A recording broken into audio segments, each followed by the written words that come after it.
Paisaje de adolescencia con iglesia románica sumergida, de Manuel Vázquez Montalbán.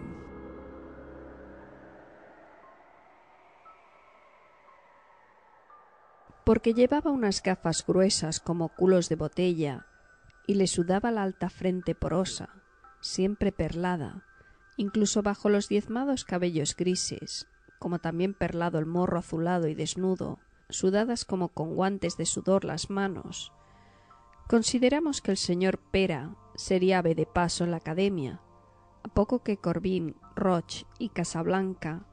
le aplicaran el tercer grado en las clases de francés, hora extra de 1 a 2 del mediodía, y se limitaran a entorpecerle el anochecer durante las clases de latín, de 7 a 9, ya sumergidos tras los cristales de la ventana de los volúmenes del patio en su noche húmeda de aquel otoño llegado de repente. «¡Es una iglesia románica!», gritó, más que dijo el señor Pera, la primera vez que se asomó al patio y adivinó lo que era aquel lomo de jorobado de piedra que había sido el indiferente paisaje de alivio para promociones y promociones de escolares de la Academia Santa Clara. «¡Una iglesia románica! Eso es el ábside, y la fachada debe estar oculta por la sastrería y el estanco que forman la fachada de la plaza». Para nosotros era un edificio inexplicable, aupado sobre la inmensa terraza de un lavadero público y enmarcado por patios interiores y fachadas vestidas por las sábanas colgadas,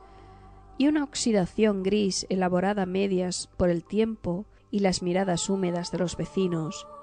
viejos asomados todo el día al imposible espectáculo de un horizonte sin salida. Pero más que la noticia del descubrimiento de interés artístico, el factor de su voz de tenor demasiado lírico se sumó al catálogo de motivos de nuestra irritación. Tampoco le ayudaba la estructura de su cuerpo, con el culo poderoso y salido, el pecho hundido por la excesiva caída de unos brazos largos y pesados, y sobre todo la boca,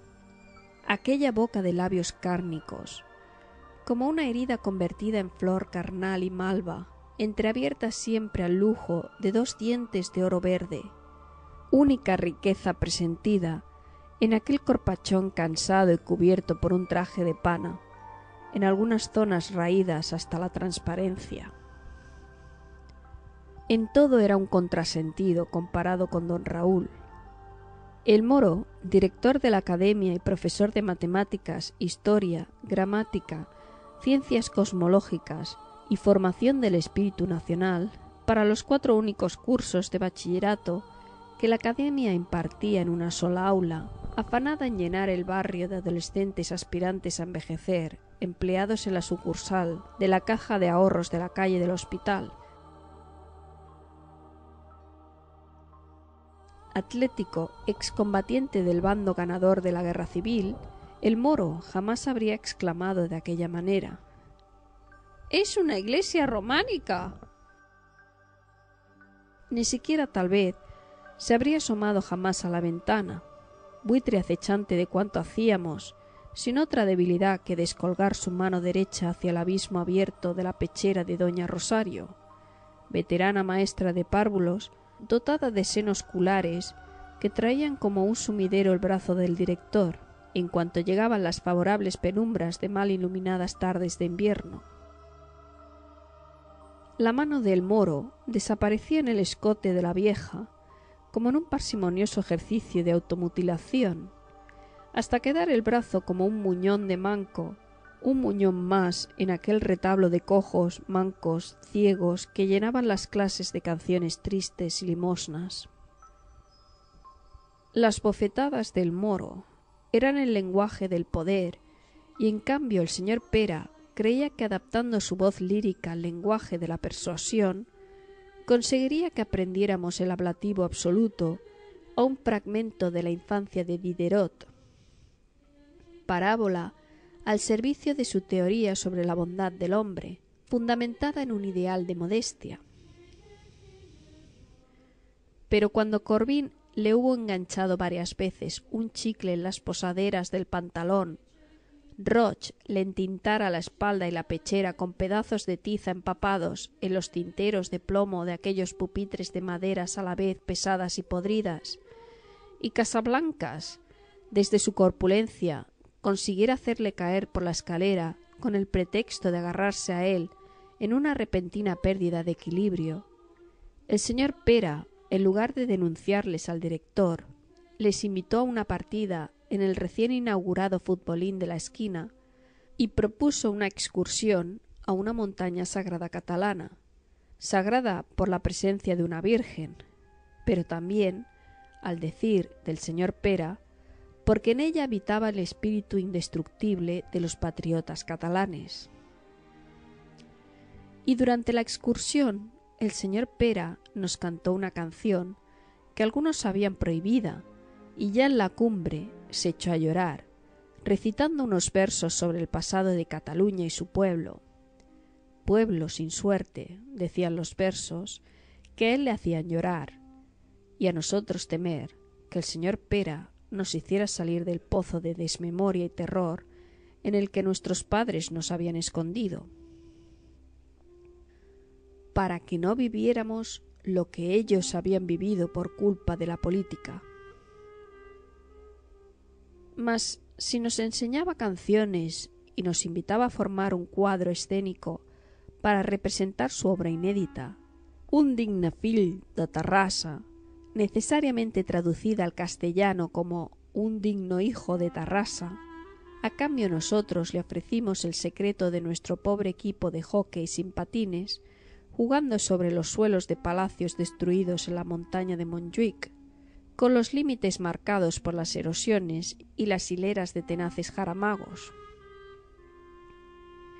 Y él nos abrió una perspectiva polideportiva, inculcándonos el baloncesto, a nosotros, a aquella raza pequeña y malnutrida, porque el baloncesto es más estético, decía, e imitaba el salto de los encestadores como si fuera la figura en ascesis del primer bailarín del London Festival Ballet.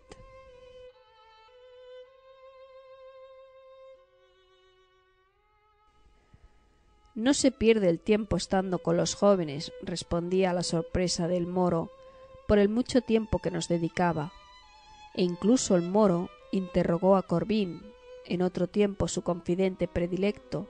para que le explicara la razón del progresivo éxito del señor Pera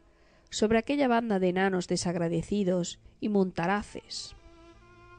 Incluso la ternura del señor Pera llegó a hacer innecesaria la de la señorita Lola, prima del moro, que nos daba clases de trabajos manuales y filosofía de cuarto, el límite de cualquier posibilidad de filosofía a nuestro alcance. La señorita Lola tenía los pechos bonitos, las bragas azules y unas manos pequeñas con las que a veces nos deshacía el cabello y nos hacía enrojecer. Pues bien, también el señor Pera llegó a deshacernos el cabello y a besar en las mejillas varias veces, sonoramente a los más pequeños, mientras para los mayores reservaba el brazo camarada sobre los hombros, sin que faltara algunas veces el lenguaje de la punta de sus dedos rozando nuestras mejillas y dejando en ellas la huella de un calor humano. Y en las conquistas de su progresiva naturalidad llegó a utilizar nuestro retrete colectivo, a orinar sobre el mismo horizonte de azulejos desconchados, amarronados,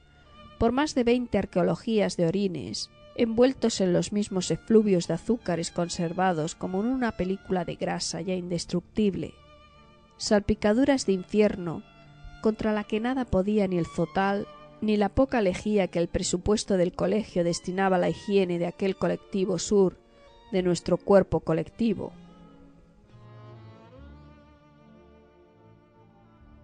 Y en esta situación de nada valió que uno de los primeros de primer curso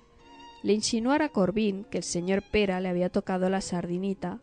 con la excusa de habérsela visto en el urinario un poco irritado en el trance de hacer pipí con un cierto esfuerzo. No obstante, y por si acaso, Corbin, convino con Casablancas y Roch que debían plantear el caso al señor Pera para evitar que el miedo o la mala intención del niño provocara un escándalo.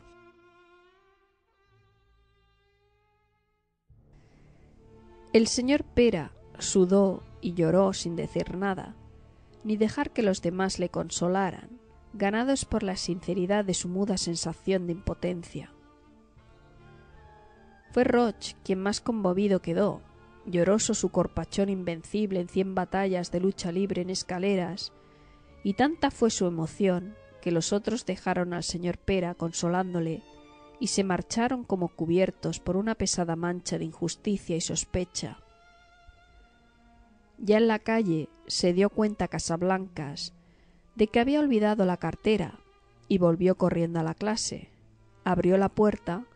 y sobre el fondo ya nocturno de la joroba de la capilla románica vio a Roch tenso como un arco, los pantalones como una piel caída sobre sus pies, y en el centro del arco el miembro sobre el que se aplicaba la boca herida del señor Pera, un rostro con 3 humedades y unas manos que recuperaban la propiedad más ensimismada del cuerpo,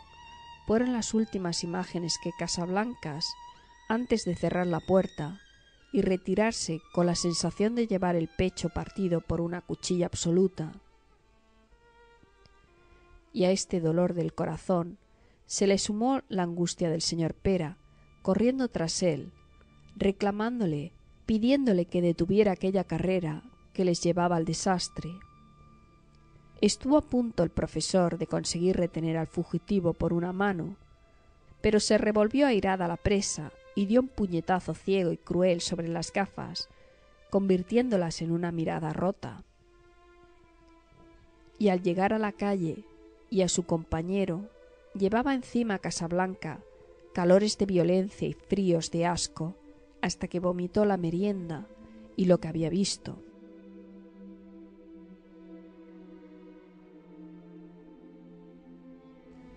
Al día siguiente,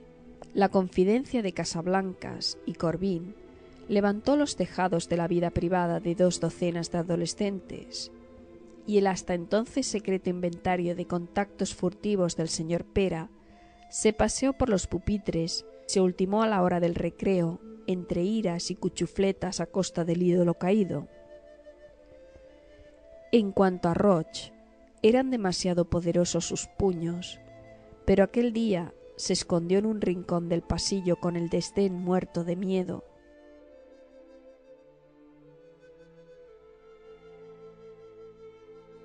Inevitablemente, el estado de ánimo colectivo le llegó al moro antes del mediodía, y el señor Pera salió de su despacho media hora después, con la cara bofeteada y la prisa de un animal que puede salvarse de la muerte si cambia de casa, país y mundo.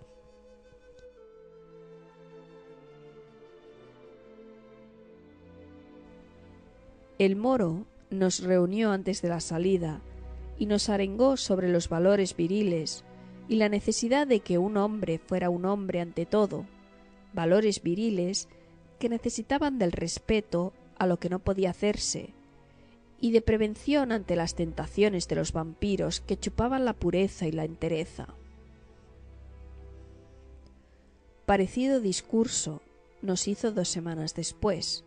cuando un niño con ganglios de segundo fue sorprendido con el miembro de Corbín en la boca, bajo el tercer banco de la fila de la izquierda, justo junto al encerado sobre el que el moro había tratado de explicarnos, casi inútilmente, a los de cuarto, la lógica interna de la ecuación de 3er grado. Y un mes después, ya expulsados de la Academia Roch, Corbín y el niño con ganglios fueron esta vez sorprendidos en parecido trance 2 estudiantes de comercio práctico en el peor de los retretes del excusado colectivo, y por eso el menos visitado.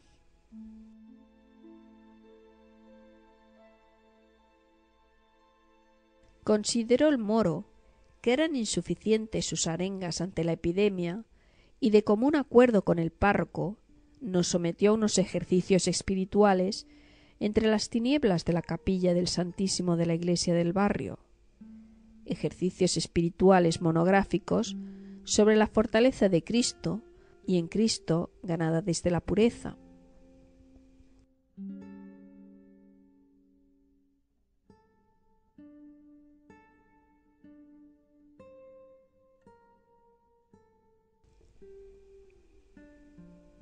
Años después, he visto a Corbin o a Roche con sus mujeres y sus hijos, a lo lejos, como figuras milagrosamente envejecidas dentro de un retablo adolescente para siempre inmóvil. El niño con ganglios murió de un mal malo, según contó su madre a los vecinos, de leucemia, según un diagnóstico más exacto. En cuanto al señor Pera, le vi años más tarde en el Parque Güell,